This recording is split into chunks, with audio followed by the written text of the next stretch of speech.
Now from the Weather Tracker TV Storm Studios, this is your weather today.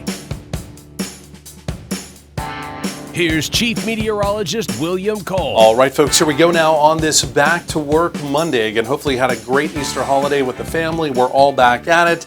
And unfortunately, we're coming back at it to a North Texas weather alert day.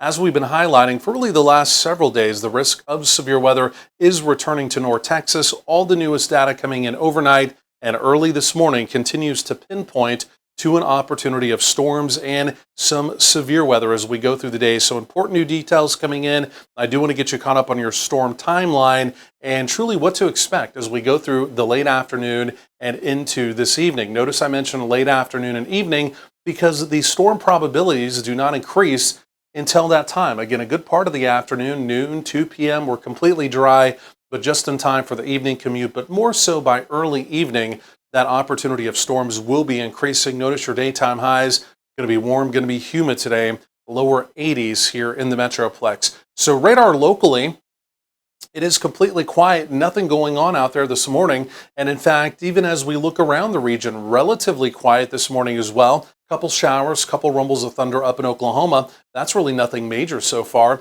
You can see this blue line though, that's what we call currently a Pacific cold front. This will eventually be turning into a dry line and setting up in our western counties may be the focus again for thunderstorm development later today. We've also got a cold front off to the north. That's going to be surging south as we go through the day. It's also going to set us up for a cooler day as we get into, well, tomorrow, Tuesday. So we've got some boundaries setting up around the area. We're typically talking about boundaries.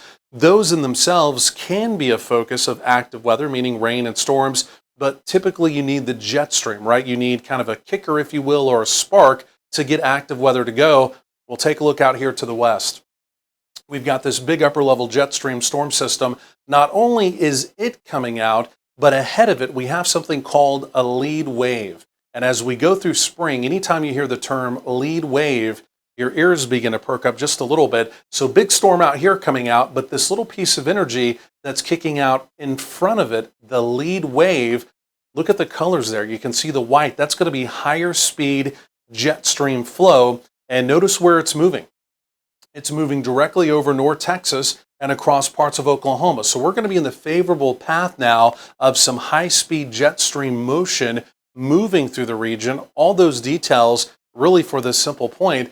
We've got a risk of severe weather. The Storm Prediction Center factoring all of that together, and they're painting on some pink, which is going to be an enhanced or more likely opportunity of severe weather. Does include the Dallas-Fort Worth Metroplex all the way up through the Red River Valley, but anywhere in the red, and I really do want to clarify that, anywhere in the red today, there is a risk of severe weather. And the opportunity of tornado warnings is there. This is not a big tornado day the way it looks in North Texas, but could we have a tornado warning or two, especially up along the Red River Valley? The answer to that is it's not impossible. But I think the more concerning thing, again, really the way it looks to me, as we go through the late afternoon and the evening, I think we're going to have some supercell-shaped storms, and I think it's going to lead to the opportunity of some larger hail. In fact, the Storm Prediction Center, possible, likely, a more extreme zone.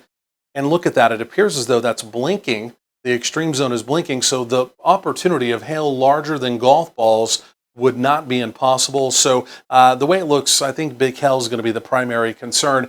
Just a quick peek here at the model. Again, you can see through a good part of the afternoon, we're completely dry. There's nothing going on. But after 4 p.m., here it is coming off the dry line, scattered thunderstorms developing. You see supercell shapes possible there. And then again, as we go through the late afternoon into the evening, broken line of storms pushing from west to east across the area and anywhere within that at least path of those storms. Again, could see severe weather, hail, wind being the primary concern. That lower end tornado threat there, though, as well. We're dry through a good part of the afternoon. There's your rain and storm chances increasing. Heading into the evening, warm, humid, instability builds with temperatures in the 80s this afternoon. Your evening also looking pretty mild. Temperatures only through the 70s. But again, those rain and storm probabilities increasing. And then overnight tonight, the front comes through, temperatures dropping. It'll be a cooler start to our Tuesday. And then you can see as we go through Tuesday, also cooler with highs generally here in the 60s around the area. So we're going to be tracking this. We've got a lot more coming up.